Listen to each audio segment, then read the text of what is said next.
আল্লাহ তাবারক ওয়া তাআলার লাখ কোটি শুকরিয়া যে মহান আল্লাহ রব্বুল আলামিন আজকে আমাদেরকে এশার নামাজের পর থেকে নিয়ে এখন পর্যন্ত কোরআন ও হাদিসের মাধ্যমে উলামায়ে হাজরাতের উপস্থিতিতে আমরা শুনতে পেরেছি সেই মহান আল্লাহ তাবারক ওয়া তাআলার শুকরিয়া আদায় করে নিই আলহামদুলিল্লাহ। প্রিয় নবী হযরত মুহাম্মদুর রাসূলুল্লাহ সাল্লাল্লাহু আলাইহি ওয়াসাল্লাম যে নবীর মেহনত ও কুরবানির বদলতে আজকে আমরা এত সুন্দরভাবে কোরআন ও হাদিসের মজলিসের মধ্যে বসে গভীর রাত পর্যন্ত কোরআন হাদিস আলোচনা শোনা এবং বলার সক্ষমতা পেয়েছি, সেই প্রিয় নবী সাল্লাল্লাহু আলাইহি ওয়াসাল্লামের প্রতি একবার পড়ুন সাল্লাল্লাহু আলাইহি ওয়াসাল্লাম। সাল্লাল্লাহু আলাইহি ওয়াসাল্লাম। মুহতারাম হাজিরিন, এশার নামাজের পর থেকে এখন পর্যন্ত অনেক উলামায়ে হযরত অনেক বক্তব্য রেখেছে। দীর্ঘ সময় সারা রাত ওয়াজ করা এবং শোনা, ওই সময় উপকার আসবো, ওই সময় আমার লাভ হব, যে সময় আমি আমলে পরিণত করব, নাকি কখন সারা রাত শুনলাম, সারা রাত উলামায়ে হযরত বললেন, কিন্তু আমি একটাও আমল করলাম না, কোনো লাভ হবে? শুধুমাত্র আপনি যে কোরআনের কথাগুলো যে তেলাওয়াত গুলো যে আপনি শুনছেন তার কিছু সওয়াব পাবেন, এই মজলিসে বসে থাকার কিছু সওয়াব পাবেন। উপযুক্ত ভাবে যতটুক লাভ আপনার হওয়া লাগছিল ততটুক হবে না যদি আপনি আমলে পরিণত না করি। আমল যদি আমার না থাকে তাহলে যে আশা, যে উদ্দেশ্য না এখানে বসছি, সেই উদ্দেশ্য আমার সাফল্যমণ্ডিত হবে না। হবে इंसान की फितरत से ना नारी है ना नूरी, अमल से जिंदगी बनती है जन्नत भी जहन्नम भी। মানুষের শেকেল ও সুরত, চেহারা, এইগুলো বাছাই করে আল্লাহ পাক জান্নাতে দেবেন না। আল্লাহ আমাকে আপনাকে যদি জান্নাতে দেন তাহলে আমার আপনার আমলের উপরে দৃষ্টি করে আমলটা দেখব, আমলের উপরে ব্যাস করে আল্লাহ পাক আমাকে আপনাকে জান্নাত দেব। তবে আমলের প্রয়োজন আছে না নাই? বক্তব্য অনেক হয়ে গেছে, আর আমি কিরম বক্তব্য জানি হয়তো আপনারা যোয়া বছর আসছিলাম এখানে আপনারা জানেন। তো আমি ভাবছি এবছর অনেক রাত হয়ে গেছে, অন্যান্য বছরের থেকে এবছর হয়তো সভাটাও মনে হয় অত সারা রাত পর্যন্ত পারমিশনও নাই, যার জন্যে আমি একটু সময় আপনাদের কাছে আলোচনা করে উদ্দেশ্যের দিকে রওনা দিব। আপনারা একটু সময় বসবেন তো ইনশাআল্লাহ? থাকবেন? কারা কারা থাকবেন একটু হাত তোলেন তো দেখি।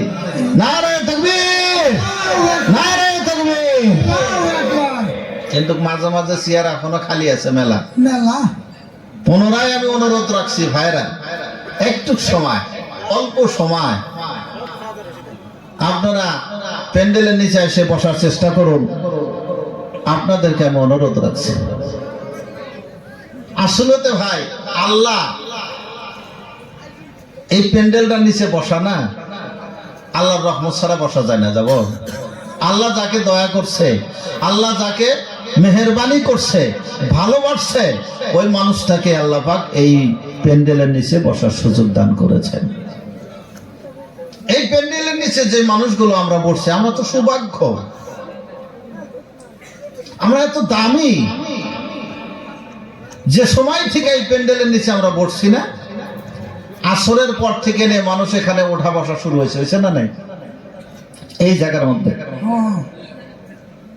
ওই সময় থেকে আল্লাহর হাজার হাজার ফেরেশতা এই প্যান্ডেলের চতুর্পাশে ঘেরাও করে নিয়ে আমার আপনার জন্য আল্লাহর কাছে মাগফিরাত চাইতেছে। সুবহানাল্লাহ।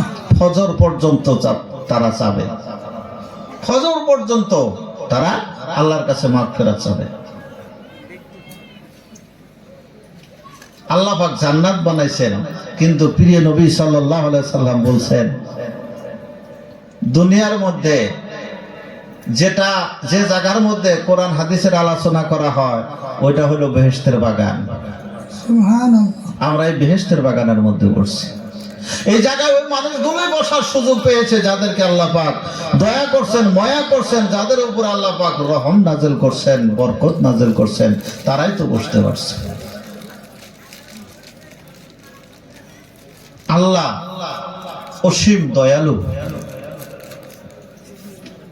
আল্লাহ রাসূল সাল্লাল্লাহু আলাইহি ওয়াসাল্লাম এক সময় বসে আছেন, একজন সাহাবা দূর থেকে আসতেছেন, দূর থেকে একজন সাহাবা আসতেছেন, ধীরে ধীরে ধীরে ধীরে আল্লাহ রাসূলের নিকটে আসছেন। আল্লাহ রাসূল বলতেছেন, সাহাবা লক্ষ্য করে দেখেন ওনার হাতে একটা পাখির বাচ্চা, এই যে জঙ্গলে থাকে না পাখি, ওগুলা পাখির বাচ্চা। আল্লাহ রাসূল বলতেছেন, সাহাবা এই পাখির বাচ্চাটা তুমি কেন ধরছো? সাহাবা বলতেছেন, ইয়া রাসূলুল্লাহ কি বলবো, কথাই বলতে পারে না, শুধু কান্দে। রাসূল বলে, কান্দো কেন, কি হলো, খুলে বলো। সাহাবা কান্দা ঠিক করতেছে আর বলে, ইয়া রাসূলুল্লাহ আমি আসলে তো এই পাখির বাচ্চাটা রাস্তাতে আসছি, পাখির বাচ্চাটা ধরছি, এটাকে আমি মারার জন্য ধরি নাই। এই পাখির বাচ্চাটা যে সময় আমি হাতে নিছি ওই সময় আমার একটা দৃশ্য আমার চোখের সামনে আসছিল, আর ওইটাই আমার অন্তরের মধ্যে এইভাবে ধাক্কা মারলো যে আমি কান্দন আর ধরে রাখা পারতেছি না, অন্তর থেকে এমনিই কান্দা আমার বের হতেছে। আল্লাহ রাসূল বলেন, কি ঘটনা, কি হয়েছে? সাহাবারা বলে, ইয়া রাসূলুল্লাহ বিশ্বনবী গো, আমি যখন রাস্তা দিয়ে আসি রাস্তার পাশে আসলে এই পাখিগুলো জঙ্গলের ভিতরে থাকে, জঙ্গলের পাশে বাসার ভিতরে পাখির বাচ্চাটা ছিল, আমি এই বাচ্চাটাকে দেখে বড় পছন্দ হলো, আমি হাতে উঠায় নিলাম। যখন আমি হাতে এই পাখির বাচ্চাটা যখন উঠাইলাম, এই বাচ্চাটার মা দূর থেকে একটা উড়াল দিয়ে আসে আমার মাথার উপরে বসে গেল, আর তার আওয়াজ দিয়ে সে আওয়াজ দিতেছে, শুধুমাত্র এইটাই বুঝাইতেছে, আল্লাহর বান্দা তুমি আমার বাচ্চাটাকে ছেড়ে দাও, কারণ এই বাচ্চা যদি তুমি নিয়ে যাও আমার কোনো সময়ের তরে ঘুম হবে না, আমার খানা দানা হবে না, এই বাচ্চাটাকে আমি বড় মায়া করি, মোহব্বত করি, তুমি ছেড়ে দাও। আমি যত দূর আসি ওই পাখির মাওটা, বাচ্চাটার মাওটা শুধু একবার কাঁধে বসে, একবার মাথায় বসে, আর এইটাই বোঝায় আমার বাচ্চাটাকে ছেড়ে দাও। বিশ্বনবী গো, আসলে মানুষ দেখে পাখিগুলো, জানোয়ারগুলো ভয় পায়, কিন্তু তার একটা বাচ্চার কারণে তার জীবনের ভয় ভীতি বাদ দিয়ে আমার মাথায় বসে একবার, কাঁধে বসে একবার। বিশ্বনবী গো, এই দৃশ্যটা দেখার পর আমার অন্তরের ভিতরে এমন একটা ধাক্কা লাগলো, একটা পাখি যদি তার বাচ্চাকে এতটা মায়া করতে পারে, তাহলে একজন বাবা, একজন মা তার সন্তানটাকে কতটা ভালোবাসবে। আদরের নবী গো, ছোট্টবেলায় থেকে মা হারা হয়েছি, বাবা হারা হয়েছি, মার আদর আমি পাই নাই, বাবার আদর আমি পাই নাই। এই মুহূর্ত আমার মনে পড়ে গেছে একটা মা তার সন্তানকে কতটা আদর করে, কতটা ভালোবাসে, একটা বাবা তার সন্তানকে কতটা ভালোবাসে। প্রিয় হাজিরি, বাবা মরে গেছে অনেক দিন ধরে, মা মরে গেছে অনেক দিন ধরে, রাস্তাঘাটে বাজার গঞ্জে কত জায়গায় ঘুরি, ওইভাবে মনে হয় নাই, হয় গো কোনদিন 24 ঘন্টা চলে যায়, মার কথা বাবার কথা মনেই পড়ে না। আজকে এই জলসার মধ্যে বসার পর নিশ্চয় আজকে আমার আপনার মনে পড়ে গেছে, সম্পদ যখন ফুরায় যায় ওই সময় সম্পদের কথা মনে পড়ে, তাই না? সম্পদ যেদিন শেষ দুনিয়ার থেকে চলে যায়, আপনার হাত ছাড়া হয়ে যায়, ওই সময় তো মনে পড়ে সম্পদ কত বড় বস্তু, মা বাবা কত বড় বস্তু। এখন আমি আপনি ভাবতেছি চলে গেছে, চলে যাওয়ার পরে ভাবতেছি, তাই না? আমার ভাইয়েরা, সাহাবা বলেন, ইয়া রাসূলুল্লাহ, বিশ্বনবী গো,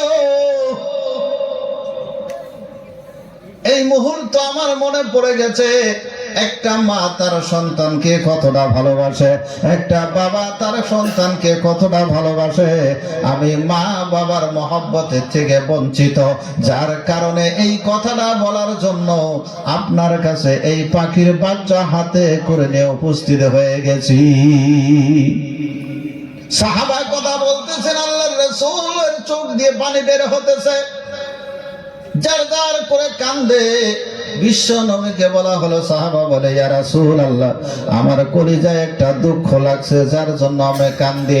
আমার কথা শুনে আপনি কেন কান্দেন? বিশ্ব নবী বলে, সাহাবা শোনো শোনো শোনো, আমার এইরকম একদিন হয়ে গিয়েছিল, আমিও বাবার জন্য পাগল হয়ে গিয়েছিলাম, বাবাকে দেখতে যায় মাকে হারায় গিয়েছি। আমি বাবা হারা, মা হারা, কলিজার ভিতরে দুঃখ আমারও আছে, কিন্তু আমি যেদিন কান্দি, মা বাবা চলে গেছে, বাবারে দেখি নাই, তুমিও আজকে চলে গেলা, জন্মের মতো ইতিম হয়ে গেলাম। আমার আল্লাহ আমারে জানাই দিল, ও বিশ্বনবী গো, এমন করে কান্দিয়েন না, কান্দিয়েন না, আমি আল্লাহ এমন দয়ালু, এমন দয়ালু। 100টা মোহাব্বতের মধ্যে একটা মোহাব্বত সারা মাখলুকের মধ্যে ছেড়ে দিয়েছি, আর 99টা মোহাব্বত আমি আল্লাহ রব্বুল আলামিন আমার কুদরতে হাতে রেখেছি। আমার বান্দা যখন আমি আল্লাহকে ডাক দেয়, আমার বান্দা যখন ভালো কর্ম করে, আমার বান্দা যখন আমি আল্লাহর কুদরতি পায়ে সিজদা করি, আমি আল্লাহ পাক রব্বুল আলামিন 99টা মোহাব্বত 100 মোহাব্বত দিয়ে আমার বান্দার দিকে নজর করে, আমার বান্দার জিন্দেগীর গুনাহগুলো আমি মাফ করে দেই। সুবহানাল্লাহ। আমার ভাইয়েরা, আমার বন্ধুরা, রাত্র গভীর হয়ে গেছে। আল্লাহ রব্বুল আলামিন এত দয়ালু, এত দয়াবান। আল্লাহ নিম্ন হাদিসের মধ্যে বলা হয়েছে, আল্লাহ রব্বুল আলামিন রাত্র যখন গভীর হয়ে যায়, আল্লাহ আসমান থেকে, উপরের আসমান থেকে নামতে নামতে নিম্ন আসমানের দিকে এসে যায়। একদম নিম্ন আসমানে এসে আসমানের দরজা খুলে দিয়ে আল্লাহ তার বান্দাকে ডাক দিতে থাকে, আমার বান্দা, তোমাদের মনে কার কি আশা আছে বলো, আমি আল্লাহ রব্বুল আলামিন তোমাদেরকে দেওয়ার জন্য এসেছি।